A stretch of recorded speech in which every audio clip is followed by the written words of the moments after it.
Waalaikumsalam, Bu Sari. Selamat pagi Pak Darto. Pagi, Alhamdulillah hari ini baik sekali. Alhamdulillah, bagaimana kabarnya? Nah, luar biasa karena pagi ini adalah pagi hari Senin yang motivasinya sudah terbangun dari Sabtu sampai Minggu kemarin. Alhamdulillah, berarti sangat energik ya Pak ya hari Iya ini. iya. Ada apa Bu Sari pagi-pagi? Iya, saya ini Pak ada tugas untuk wawancara kepala sekolah Ya, mengenai guru penggerak angkatan 10 Kota Surabaya. ya, ya. Di sini nanti ada 8 pertanyaan nanti. Kok banyak sekali. Iya iya. Ya wes bisa langsung saja, banyak Nggih. sekali. Nanti mohon dijawab nggih Pak Darto Nggih, nggih. nggih, siap. Pertanyaan yang pertama, selama ini bagaimana Anda dapat mengidentifikasi kasus-kasus yang merupakan dilema etika atau bujukan moral? Terima kasih. Jadi ketika masalah-masalah itu muncul, saya bisa mengidentifikasi permasalahan itu satu, apakah masalah itu benar-benar real atau masalah itu hanya dari omong-omong wali kelas, guru bidang studi, guru mapel. Nah, itu untuk memastikan bahwa masalah itu real, maka saya harus punya data. Ben nggak koyok tebang pilih atau atas dasar suka tidak suka. Itu yang akan menjadi pilihan saya. Data real di lapangan yang akan saya jadikan rujukan paling utama. Gitu, Bu Sari. Oke, berarti ada ini Pak ya, pencarian data dulu Betul. dari guru-guru yang bersangkutan, jadi Ya, tidak langsung dapat masalah seperti ini langsung ditindaklanjuti, tapi diketahui dulu betul, kebenarannya gitu betul, Pak ya. betul, betul. Oke, selanjutnya Pak, selama ini bagaimana Bapak itu dalam menjalankan pengambilan keputusan di sekolah, terutama untuk kasus-kasus di mana ada dua kepentingan yang sama-sama benar atau sama-sama mengandung nilai kebajikan. Nah, ini jawabannya memang sangat sulit karena dua-duanya benar, dua-duanya penting, sama-sama benar, terus mengandung nilai kebajikan. Yang jelas saya terbiasa dengan menginventaris permasalahan. Masalah ini skala prioritas diselesaikan dulu, terus yang agak kurang mendesak itu dikeduakan sehingga nanti ada yang harus diselesaikan, kalau tidak akan menimbulkan masalah baru rentetan panjang. Jadi sama-sama penting tapi ada yang jauh lebih penting, ada yang lebih mendesak, itu yang akan saya selesaikan lebih dahulu. Baik, berarti garis bawahnya di sini di skala prioritaskan dulu Pak ya, masalah Betul, mana yang nggih, nggih. penting mendesak untuk diselesaikan. Ya, Oke, selanjutnya Pak, langkah-langkah apa sih atau prosedur seperti apa yang biasa Bapak lakukan selama ini? baik. Setiap permasalahan itu ada akar permasalahan dan terjadi di mana, kapan, siapa yang terlibat. Di masing-masing titik seperti di BK itu ada prosedur penanganan, di UKS ada prosedur penanganan, di perpustakaan ada langkah-langkah. Setiap titik tadi, bidang tadi itu ada standar langkah-langkah prosedurnya. Tentunya saya akan mengikuti langkah-langkah itu. Nah, di manajemen sekolah utamanya saya kan bekerja dalam tim. Jadi mana yang tadi skala prioritas itu saya laksanakan, itu yang sesuai dengan prosedur di masing-masing bidang. Oke, baik. Berarti setiap penanganan masalah ini di setiap posnya ada alurnya, Pak Ada ya? alurnya, Wah, ya. keren sekali ya. Sangat keren. Jadi Oke. tidak bisa disamakan antara penanganan di BK sama penanganan di perpustakaan, di UKS kan ya ada sendiri. Apalagi di lab IPA, iso-iso meledak nanti kalau nggak mengikuti alur prosedur yang harus dilaksanakan di masing-masing bidang. Oke, itu untuk memudahkan ini Pak ya, Iya, SOP dalam penanganan betul. masalah. Iya, iya. Oke, kemudian hal-hal apa saja yang selama ini Anda anggap efektif dalam pengambilan keputusan pada kasus-kasus dilema etika? Nah, ini kembali yang tadi, dilema etika itu kita tidak bisa mengedepankan perasaan. Etika yang dibangun itu tentunya berdasarkan prosedur yang ada di sekolah. Selama ini yang paling saya anggap efektif adalah melaksanakan prosedur yang sudah ada di masing-masing bidang dengan melibatkan staf, melibatkan guru bidang studi yang terkait, petugas perpustakaan, UKS, dan BK. Sehingga menurut saya katakanlah baik, itu belum tentu menurut yang lain sesuai, karena ada bidang yang lebih relevan untuk bisa nangani masalah dilema etika tadi. Jadi keputusannya berada di keputusan bersama. Oke, berarti di sini keputusan yang diambil secara bersama, Pak ya. Karena Ya. tadi itu ada kata-kata tidak bisa mengedepankan perasaan gitu, Pak ya. Iya. Heeh. Kadang Iya. kan kita kalau ngirim anak lomba aja itu yang dipilih anak-anak itu aja, tapi seperti ini tuh nanti kita Nah, akhirnya di ini Pak ya, di, dipilih dulu. dirundingkan bersama. Baik, Terus kemudian diseleksi dulu seleksi. gitu Pak ya. Nggih. Jadi tidak melulu anak-anak itu aja gitu Pak ya. Iya, iya, betul, betul. Oke, berarti sudah bagus Pak ya. Nggih. Artinya keputusan bersamanya dikedepankan. Iya. Kemudian hal-hal apa saja yang selama ini merupakan tantangan nih Pak dalam pengambilan keputusan pada kasus dilema etika? Ya, dilema etika sekali lagi keputusannya tidak boleh sepihak, tidak boleh menurut perasaan, prasangka, sehingga keputusan itu harus didasarkan benar-benar fakta di lapangan, terus argumentasi, data dan sebagainya. Maka tantangan yang berat selama ini ketika kita memberi putusan terus tidak ada data. Oh, Tidak ada data itu resiko, tidak iya, boleh ngarang, terus gak ono bukti fisik, ya itu tidak bisa. Terus kejadian itu tidak bisa hanya dalam bentuk cerita, betul. tapi harus realitas, terus ada waktu, ada tempat, siapa yang terlibat dan sebagainya, itu semua harus membawa data. Berarti data ini digunakan ini Pak ya sekaligus sebagai asesmen tapi juga untuk ini ya acuan kita dalam menghadapi masalah tersebut Betul, Pak betul. ya. Jadi biar Iya, tidak dikira ngomong aja. iya, iya, iya, Tapi ada bukti realnya gitu iya. Pak ya. Nah, Kemudian apakah Anda memiliki sebuah tata kala atau jadwal tertentu dalam sebuah penyelesaian kasus? Apakah Anda langsung menyelesaikan di tempat atau memiliki sebuah jadwal untuk menyelesaikannya? Bentuk atau prosedur seperti apa yang Anda jalankan? ini satu pertanyaan tapi jawabannya bisa 5. Oke. Ya, dalam sebuah penyelesaian kasus dilema etika, tentunya saya tidak sendiri ya. Satu, Betul. diselesaikan di mana di tempat, disesuaikan dengan kondisi bagaimana tempat itu bisa nyaman, tidak berpihak kepada salah satu permasalahan yang akan dibahas. Misal ada kejadian apa gitu ya, kecelakaan, terus mabuk-mabuk, terus apa gitu, kita kan nggak bisa menyelesaikan di sekolah. Kegiatannya terjadinya di luar, kita harus komunikasi dengan Muspika, camat, koramil, polisi, sehingga saya nggak bisa milih sekolah sebagai ajang untuk menyelesaikan masalah. Jadi bisa di kecamatan, sebagai mediatornya adalah tim dari kecamatan, sehingga jadwalnya tidak saya yang menentukan. Banyak yang terlibat itu bisa mengajukan waktu pelaksanaan pemecahan masalah. Ketika waktunya sudah disepakati, itu tentunya kita sudah menyiapkan diri.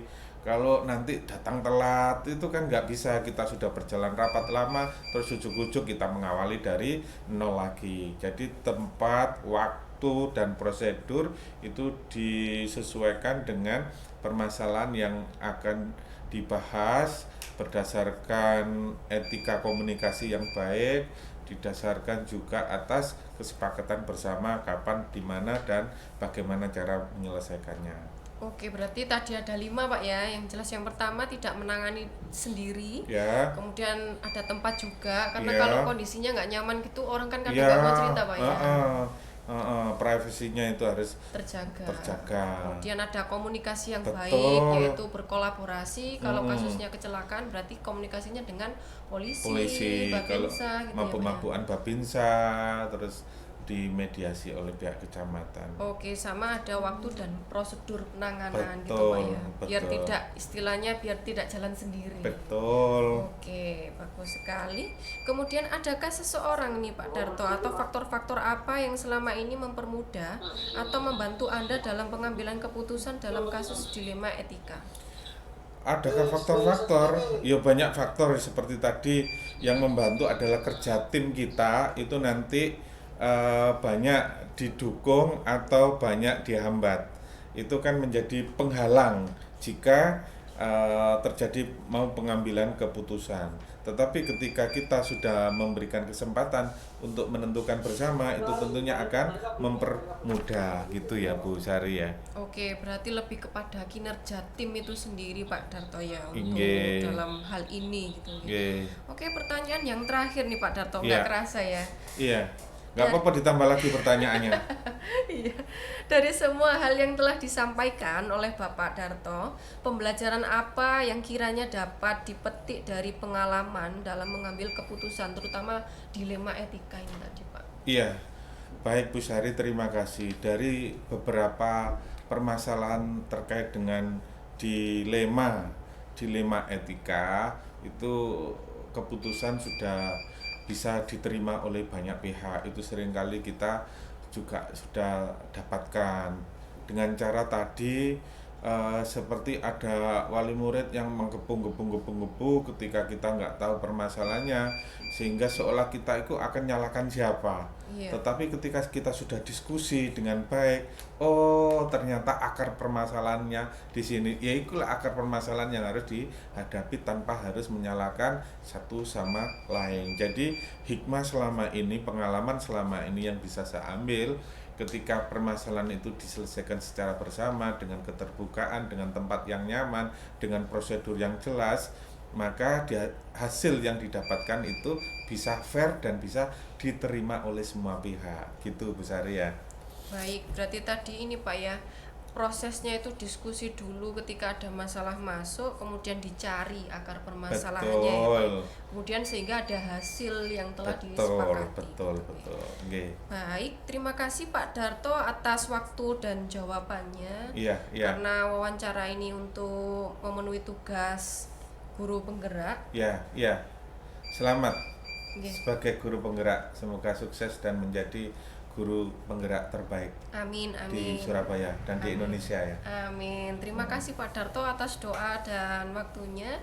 Saya mohon maaf apabila ada salah kata dan perbuatan. Saya akhiri. Wassalamualaikum Waalaikumsalam warahmatullahi wabarakatuh.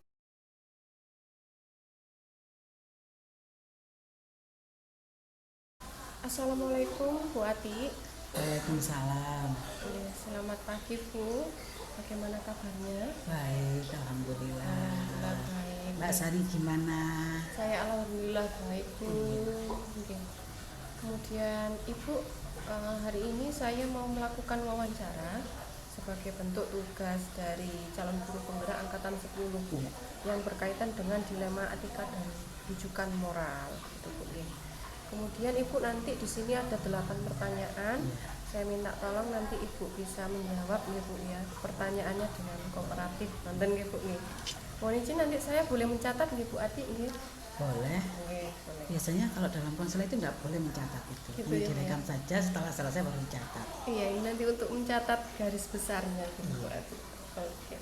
Untuk pertanyaan yang pertama Bu Ati, selama ini bagaimana Ibu dapat mengidentifikasi kasus-kasus yang merupakan dilema ITK dan rujukan moral? Identifikasi dilema etika di sekolah ini biasanya kalau ibu ini setiap pagi berkeliling ya. Oke, Jadi ke berkeliling. kelas-kelas, kemudian melihat situasi, tidak hanya siswa saja, tetapi pada guru. Oke. Bagaimana beliau cara mengajarnya, bagaimana beliau bersosialisasi dengan siswa-siswanya, kemudian bagaimana juga beliau ini setelah pembelajaran bersosialisasi dengan teman-teman guru yang lain di ruang guru. Oke. Kebetulan ruang saya ini tidak jauh dari ruang guru dan TU, sehingga paling mudah sekali untuk mengidentifikasi kasus-kasus apa yang terjadi di sekolah ini. Oke.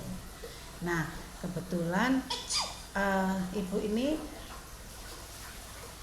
sering kali sharing, guru-guru juga sharing dengan ibu sebagai orang tuanya, sebagai atasan, karena memang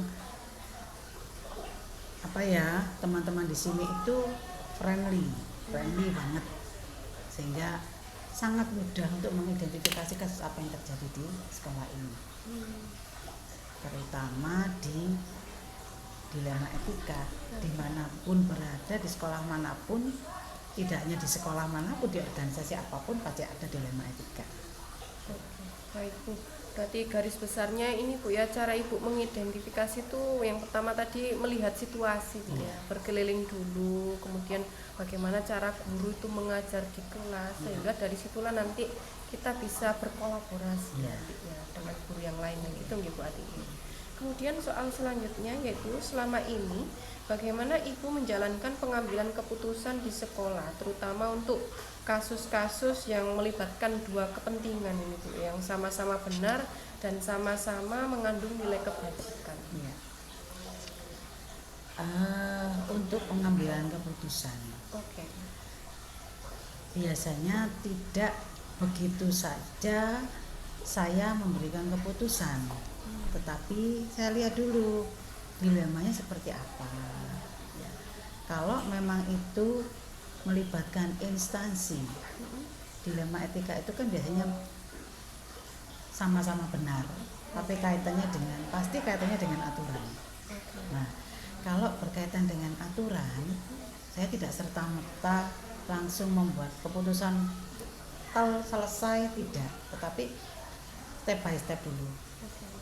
Yang mengawali permasalahan itu apa, kita selesaikan dulu. Kalaupun misalkan sama-sama benarnya dan memang benar-benar berkaitan dengan aturan, ya saya terapkan bahwa aturan kita bekerja sesuai dengan aturan. Itu pengambilan keputusannya. Jadi kalau kita bekerja sesuai dengan aturan, patuhi aturan itu. Berarti ini Bu ya, pola pikirnya lebih kepada aturan yang ada, kita sesuaikan dulu, baru kita nanti menyimpulkan langkah apa yang akan dilakukan. Kemudian untuk soal pertanyaan yang ketiga, langkah-langkah atau prosedur seperti apa yang biasa Ibu lakukan selama ini? Langkah-langkah untuk pengambilan keputusan. Oke, betul. Yang pertama, setelah ada identifikasi, Betul. Ya, satu kasus masuk ada identifikasi. Setelah itu kita panggil dulu. Jadi jangan sampai satu permasalahan itu kita selesaikan di depan orang banyak. Jadi dari identifikasi itu kita ngadakan pemanggilan terlebih dahulu, kemudian kita ajak sharing, ya. Sementara untuk nasihat tidak dulu. Tetapi kita lebih sharing dulu. Permasalahannya apa? Penyebabnya apa dulu? Yang dilibatkan siapa saja? Nah, setelah itu kita mencoba untuk selesaikan. Kita selesaikan dulu sesuai dengan apa, dengan siapa permasalahan itu terjadi, berakibat apa. Kalau semisal ini satu contoh ya, boleh saya berikan satu contoh ya. Jadi ada teridentifikasi bahwa wali murid tanpa sepengetahuan guru ini mengadakan rekreasi misalnya. Nah, rekreasi dengan harapan anak-anak ini ketika belajar di dalam kelas mungkin bosan atau apa. Nah, mereka mencoba untuk ayo kita belajar di luar. Nah, tahu-tahu setelah matang semuanya baru menyampaikan pada guru kelasnya. Nah, sampai ke guru kelasnya sebetulnya harus izin dulu ke saya. Nah, karena itu berkaitan dengan instansi keselamatan anak-anak juga. Nah, ini kan awalnya disadus dulu. Setelah nyampe di guru kelasnya, oh iya ternyata anak-anak juga butuh refreshing di luar. Artinya pembelajaran di luar, tidak hanya pembelajaran kan tidak hanya di dalam saja ya, di luar juga perlu. Nah, setelah ini baru setelah matang semuanya baru menyampaikan ke saya. Nah, dalam situasi yang seperti ini ya orang tua sudah mengiyakan, semuanya udah ini semua. Satu sisi ada benarnya bahwa anak-anak ini butuh belajar di luar juga, mengetahui situasi yang di luar, apa sih yang terjadi di sana. Tidak hanya monoton di buku saja. Selama ini anak-anak belajar di dalam itu dengan teori saja.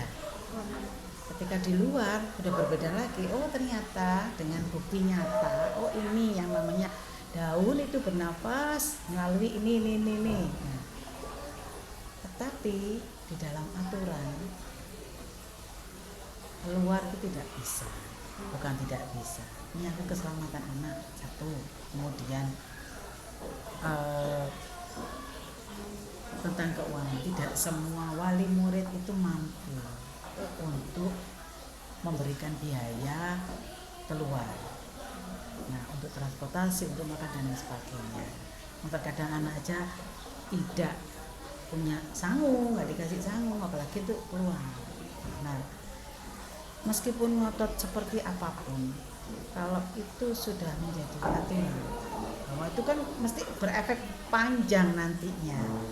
Satu, keselamatan anak, yang kedua tentang transportasi, tentang konsumsi, tentang kesehatan anak. Tidak semua anak ketika dia diajak keluar dengan naik kendaraan umum itu anaknya baik-baik saja, tidak. Ada yang anak yang nervous ketika itu, ada yang muntah dan sebagainya.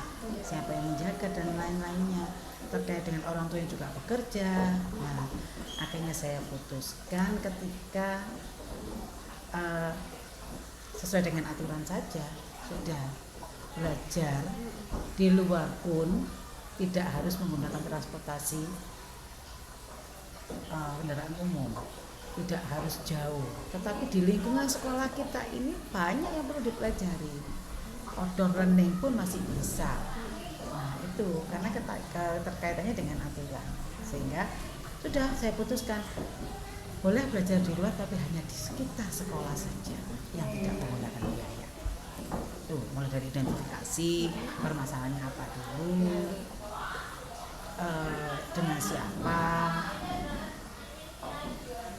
efek yang ditimbulkan apa, ini.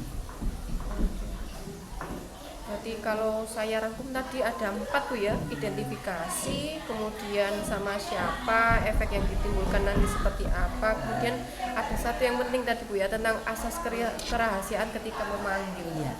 Karena kan nggak semua orang itu mau terbuka dan ingin diketahui masalah. Oke Bu Ati.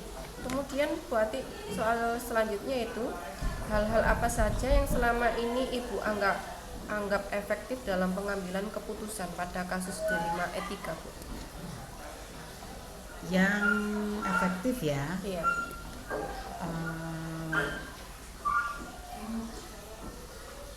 Apa tadi? Hal-hal apa saja yang selama ini Ibu anggap efektif dalam pengambilan keputusan pada kasus-kasus dilema etika? Ini yang biasa bingung ya. Nah, namanya juga dilema. Betul. Jadi sama-sama benarnya, tetapi dari sisi mana dulu? Kalau saya tadi dari awal sudah menyampaikan bahwa saya selalu berpijak pada aturan mana yang dipakai. Ya, seperti yang kemarin, seperti yang saya sampaikan tadi. Beberapa permasalahan itu pasti ada solusinya. Jadi kalau misalkan kita memutuskan sesuatu, pasti ada solusinya. Seperti apa? Jadi tidak hanya sekedar memutuskan, tidak boleh. Dari kasus yang pertama tadi, sudah tidak boleh keluar, belajar tidak boleh pembelajaran di luar, ya sudah. Tanpa saya memberikan solusi. Nah, efektifnya bagaimana supaya lebih efektif? Boleh anak-anak belajar di luar kelas, tapi di mana? Ya tetap di dalam lingkungan sekolah atau di sekitar sekolah. Ini kan banyak yang perlu dipelajari. Organisasi misalkan, organisasi itu selama ini anak-anak taunya, ada di pembelajaran. Oh, ngurus KTP, ngurus segala macam, taunya sudah jadi. Tapi birokrasinya seperti apa? Oh, harus melalui Pak RT dulu. harus melalui Pak RW dulu, kemudian baru ke kelurahan kecamatan, terbitlah KTP. Nah, anak-anak ini tidak perlu langsung diajak jauh-jauh ke sana, tidak. Tapi ke lingkungan sekolah dulu aja. Di mana? RT terdekat. Kan sudah belajar di luar sekolah. Nah, efektif, dalam kata efektif itu kita tetap harus memberikan solusi ketika kita tidak bisa, namanya juga dilema ya, di antara dua yang sama-sama benar. Oke, tidak boleh belajar di luar yang menggunakan biaya dan lain sebagainya. Dalam lingkungan sekolah atau sekitar sekolah ini saja. Berarti lebih kepada ini Bu ya, berbasis aset sekolah, Iya. memanfaatkan lingkungan sekolah ini Betul. bagaimana bisa optimal Iya. gitu ya. Tapi bukan berarti nggak boleh. Bukan enggak boleh. Kalau enggak boleh sama dengan kita membunuh karakter anak. Karena anak ketika dia sudah dengan bahagianya mendengar kita akan belajar di luar sekolah, senang sekali. Contohnya saja pelajaran olahraga, mereka senang sekali ketika mereka diajak keluar. Nah, begitu mendengar anak-anak tidak boleh dengan ibu kepala sekolah kita belajar di luar sekolah, tidak seperti itu. Tapi anak-anak lokasi yang sebelumnya kita rubah. Nah, ini makanya butuh pengembangan sarana prasarana sekolah itu untuk itu. Kan tidak harus belajar itu jauh-jauh di luar sana. Iya, betul. Kemudian nomor 5, selama ini apa saja sih Bu yang menjadi tantangan Bu Atik dalam mengambil keputusan? Tantangan yang paling ya, ini biasanya begini, faktor keterkaitan. Nah, rata-rata insya Allah semuanya sama. Iya. Kalau kita dekat dengan seseorang, apalagi ya dianggap memang baik, sering kali sharing, ketika diajak ngobrol itu tidak pernah menolak atau apa, selalu dia berbagi dengan baik ya. Tapi ketika itu beda, bertentangan dengan teman yang lain, ini yang paling sulit. Jadi misalkan dalam sekolah ini saya punya teman dulu ketika SMP misalkan, satu tempat di sekolah ini misalkan ini. Nah, sama-sama baik, ternyata orang ini bermasalah dengan guru yang lain. Nah, sama-sama benarnya sebetulnya, yang satunya ingin mengubah pola pembelajaran, yang satunya menganggap bahwa pola pembelajaran itu biayanya terlalu banyak untuk anak-anak dan begitu. Ini kan sama-sama benarnya. Nah, yang satunya ini teman baik saya. Satu sisi dia pengen mengubah pola pembelajaran supaya anak-anak jadi lebih nyaman. Basisnya diferensiasi, tetapi dia tidak hanya sekedar mengubah pola pembelajaran, tetapi ada biaya-biaya yang dikeluarkan dari anak-anak. Anak-anak bawa ini. Nah, sementara yang lainnya saya setuju, tapi kenapa harus ini, harus dengan berbayar, mereka harus beli ini sendiri, beli itu sendiri. Nah, satu sisi yang sini loh, orang tuanya boleh, anaknya juga suka dengan pembelajaran itu. Nah, yang seperti ini, yang tantangannya keterdekatan intinya. Saya harus di mana? Sama-sama dekat, sama-sama baik, sama-sama benarnya kan. Yang satunya iso aja berbayar, yang satunya anaknya enjoy, tidak ada ini apa-apa, dan mereka akhirnya bisa pola belajar sudah berbeda. Seperti yang kemarin kalau 13 berbeda, kalau sekarang guru merdeka memang anak-anak kan harus happy ya, tidak selalu belajar itu monoton di dalam kelas begitu. Nah, itu tantangannya itu satu kedekatan ya. Yang kedua, yang ibu selesaikan terlebih dahulu yang mana?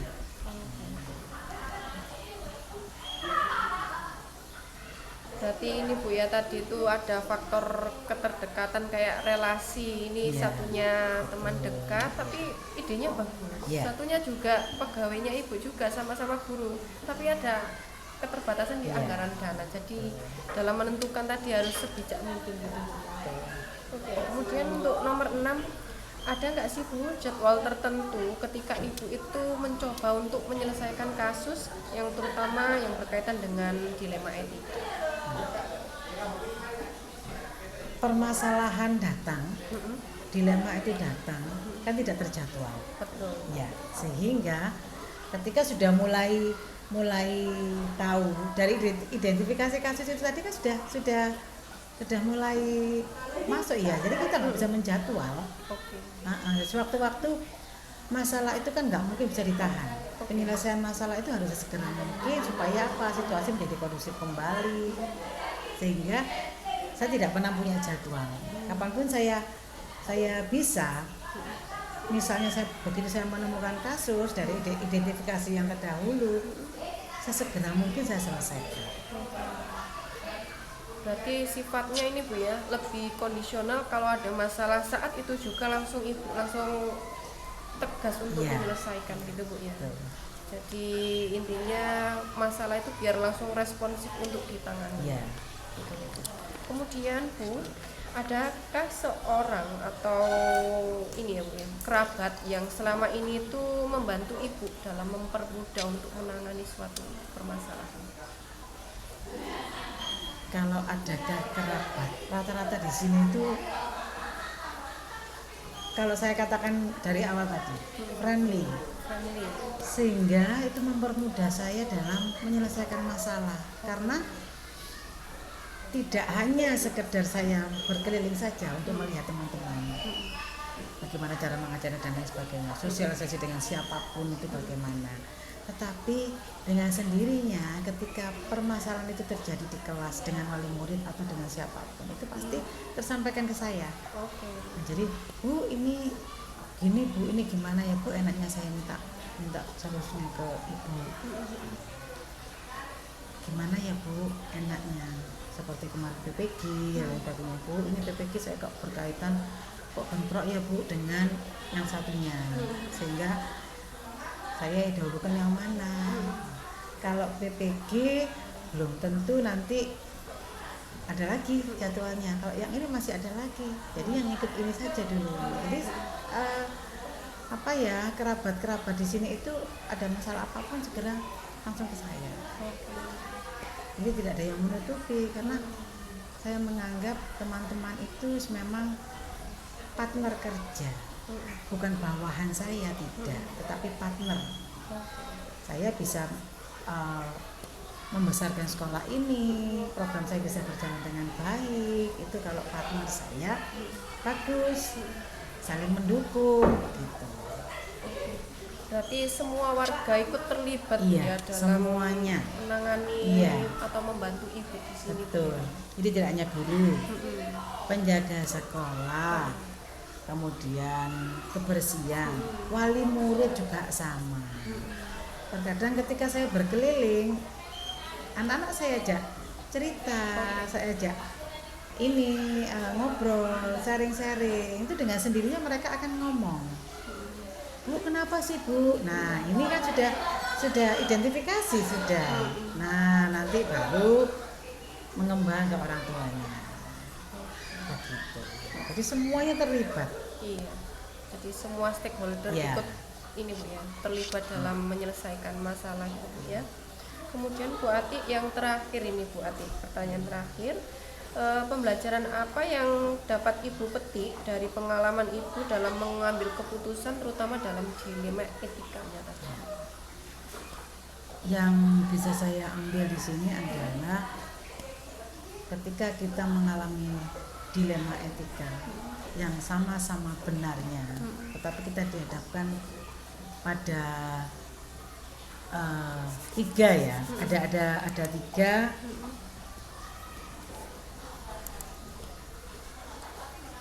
Ada tiga prinsip pengambilan keputusan itu, berpikir berbasis hasil akhir, kemudian berbasis peraturan, ataukah berbasis rasa peduli. Oke. Nah, itu sebetulnya sama-sama bisa dijalankan. Tetapi saya lebih ke peraturan, jadi berpikir berbasis peraturan. Karena dimanapun kita berada, tidak lepas dari norma dan aturan. Termasuk kita sebagai pegawai. Dilema etika itu meskipun itu sama-sama benarnya, kita harus bisa menempatkan diri. Oh, kalau memang tidak sesuai dengan aturan, lakukan dengan aturan yang ada. Tetap dengan aturan. Jadi tadi benang merahnya ada 3 ya Bu Ati ya.